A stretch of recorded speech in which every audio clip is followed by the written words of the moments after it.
everybody, welcome back to my channel. My name is Amy and this is a channel about crafting, mostly cross stitch, but I do diamond paint, I sew, crochet, but mostly I share my cross stitch with you, sorry. So this is another Flosstube. No idea what number it'll be, the title of this video, I guess. This bag is bothering me. Oh, please.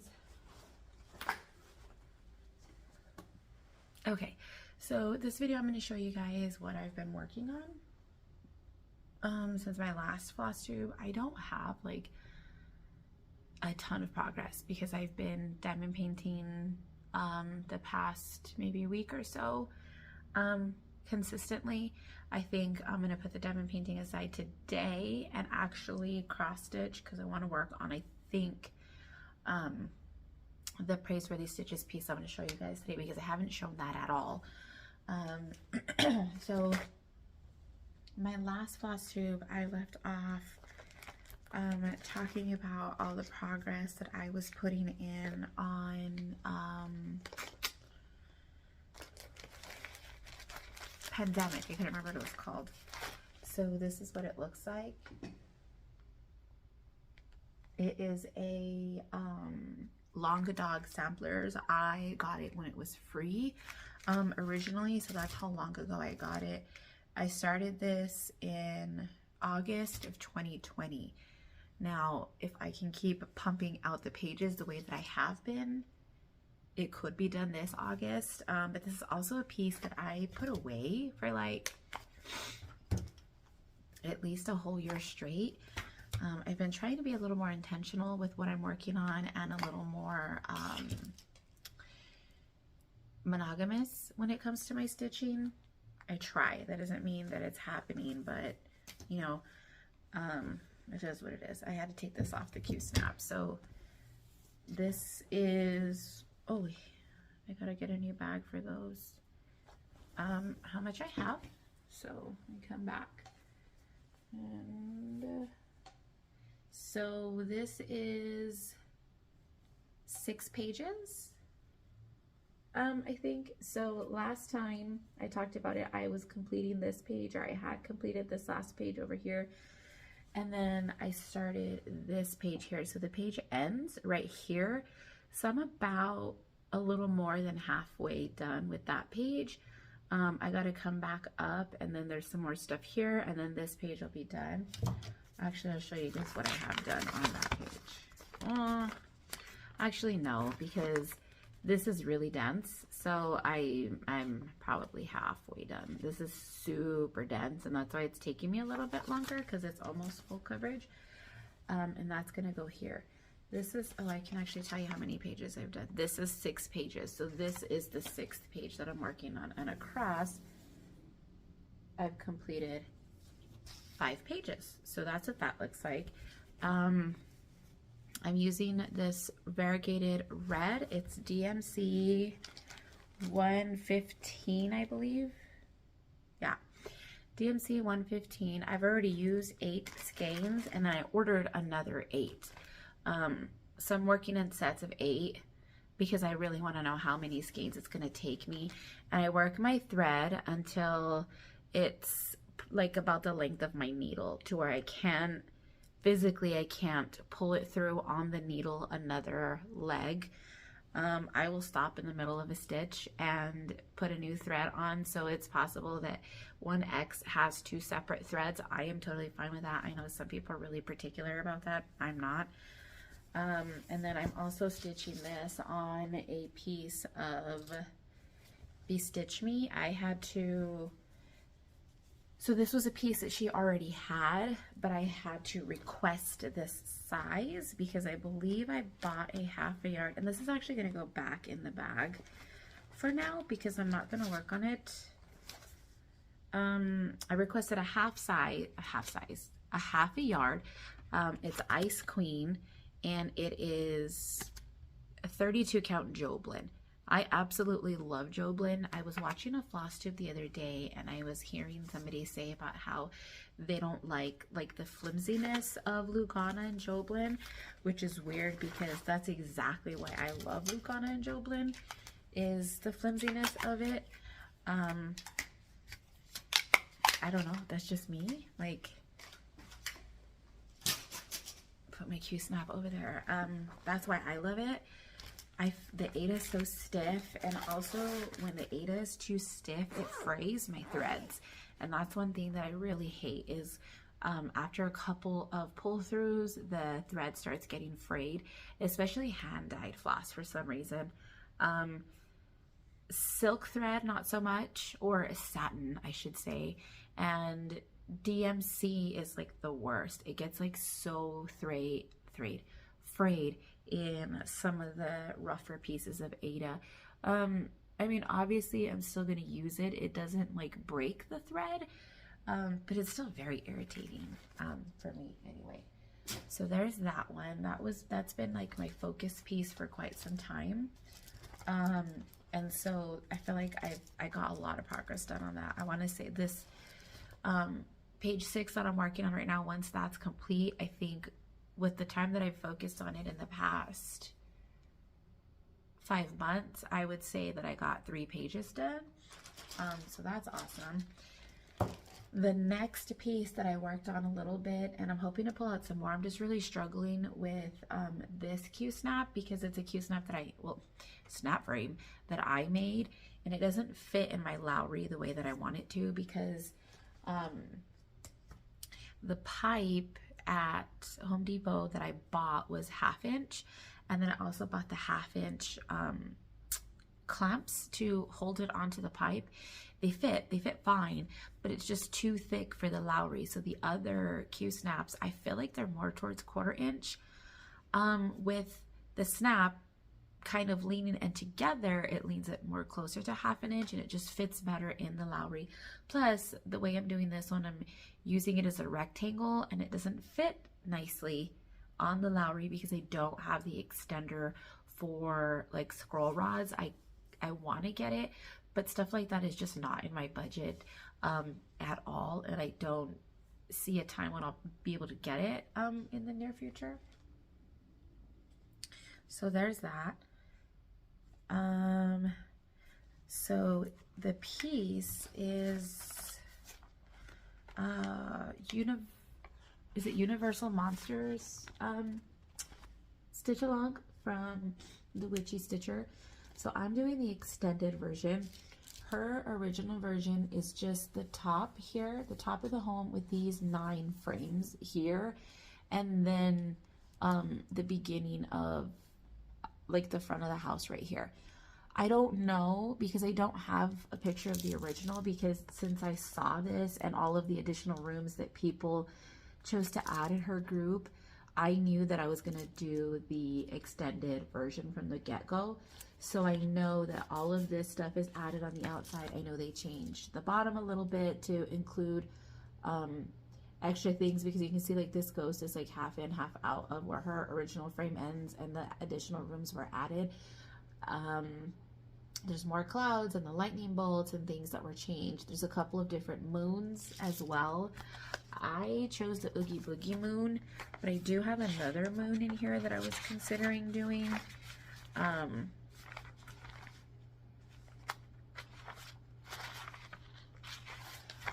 Maybe I don't.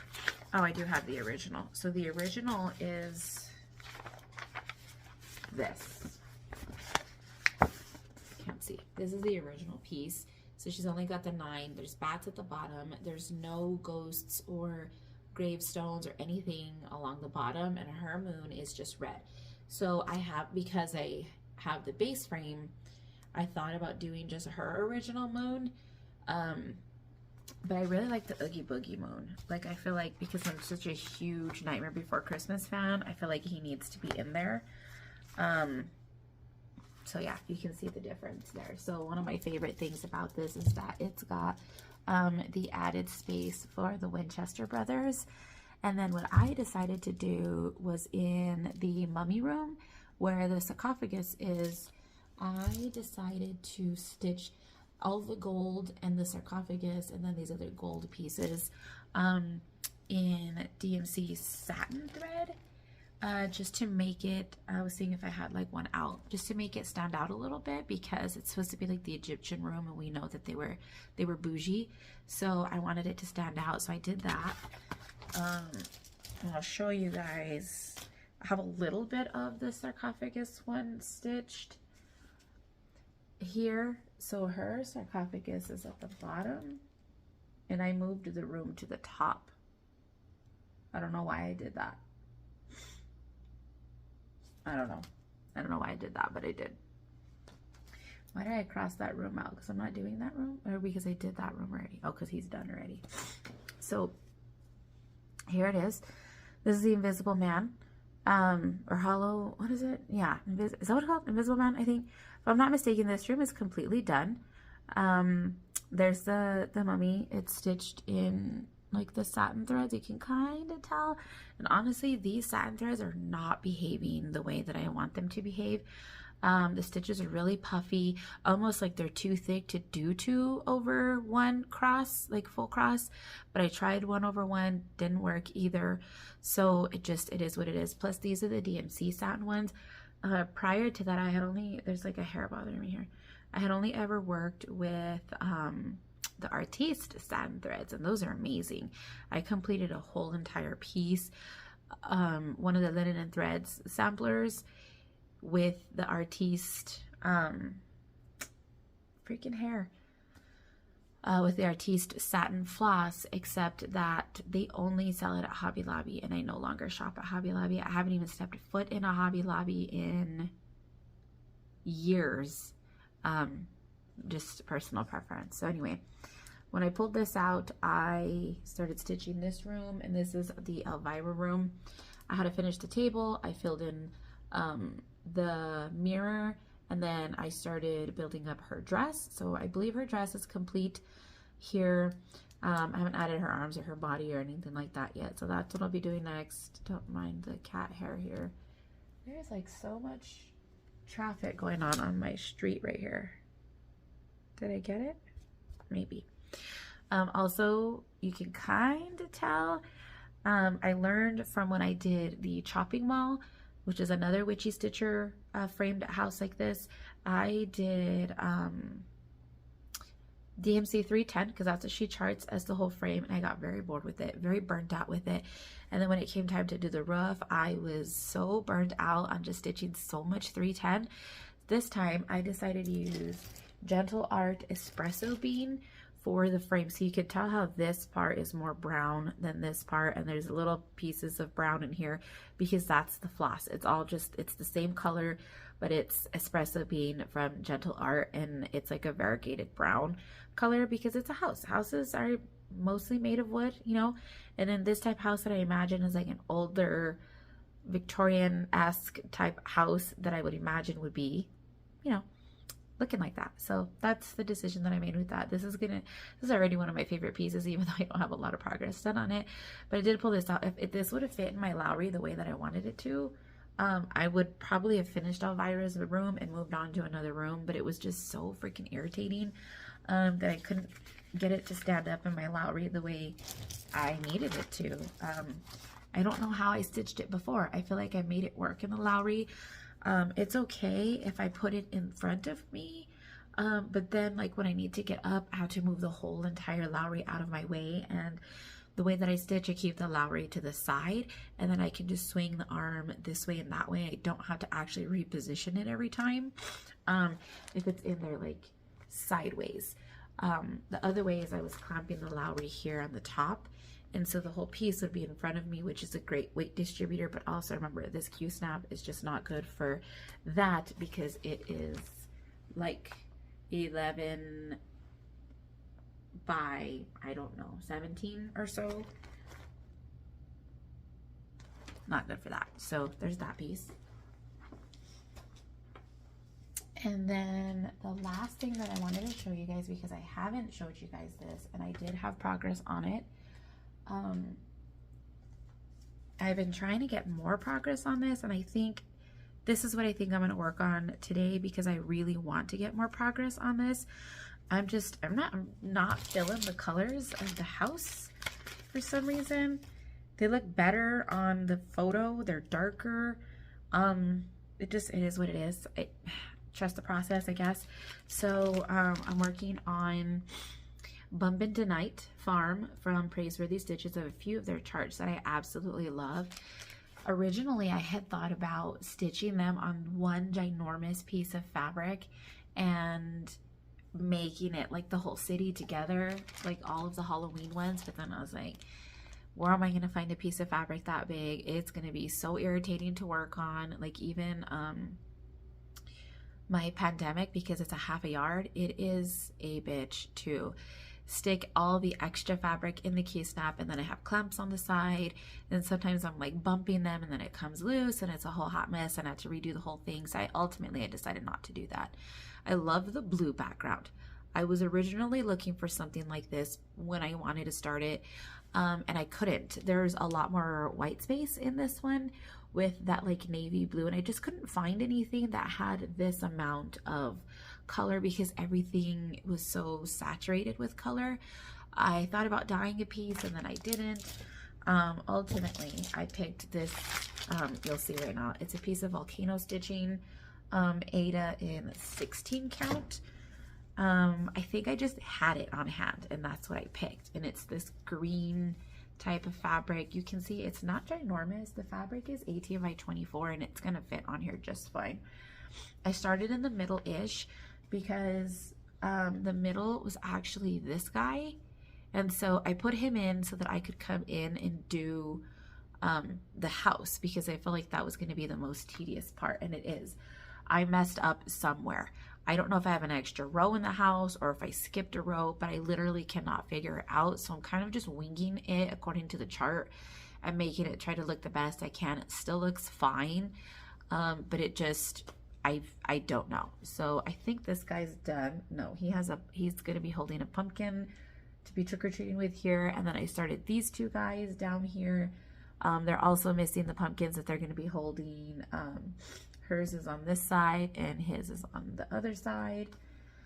And that's all I have. So there's a lot of like people in between. And so you're left counting like all of like this negative space, which is fine. But yeah, this house is way bigger. So this is like the first floor. And then there's a piece on top of it, like a bell tower. And then there's a whole nother part to the house on this side where there's like another tower on this side and then another part of the house. So I just hope that it should be big enough, because I've always like double and triple checked my work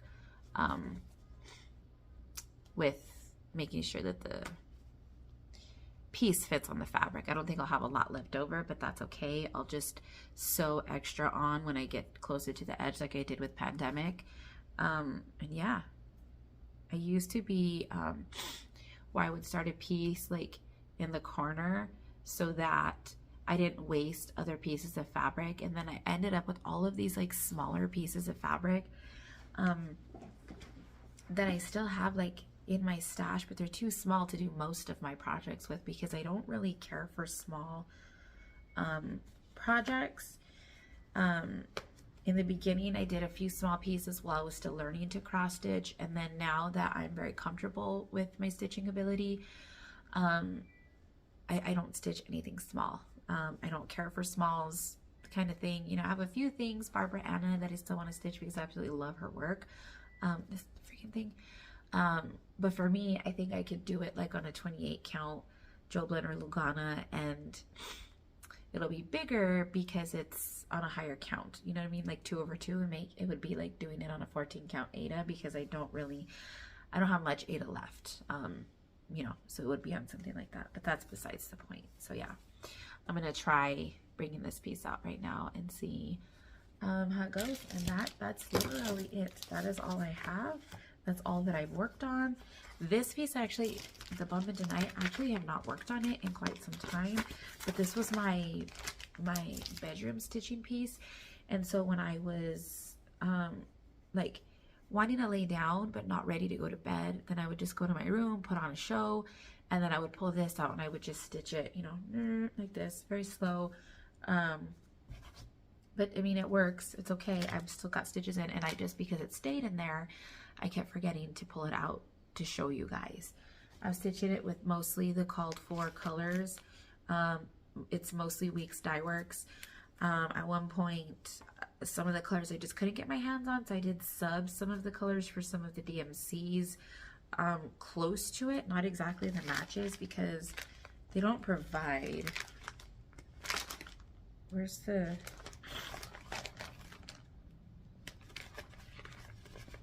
Let me see. They don't really give you the well, yeah, I guess they do give you the DMC for a lot of it, but I haven't done the one where I wrote down what the colors were. That's not it. This has nothing written on it. Or am I thinking of another piece?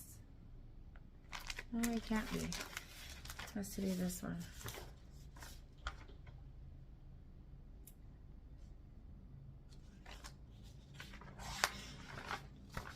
Oh, here it is. I don't know what this is.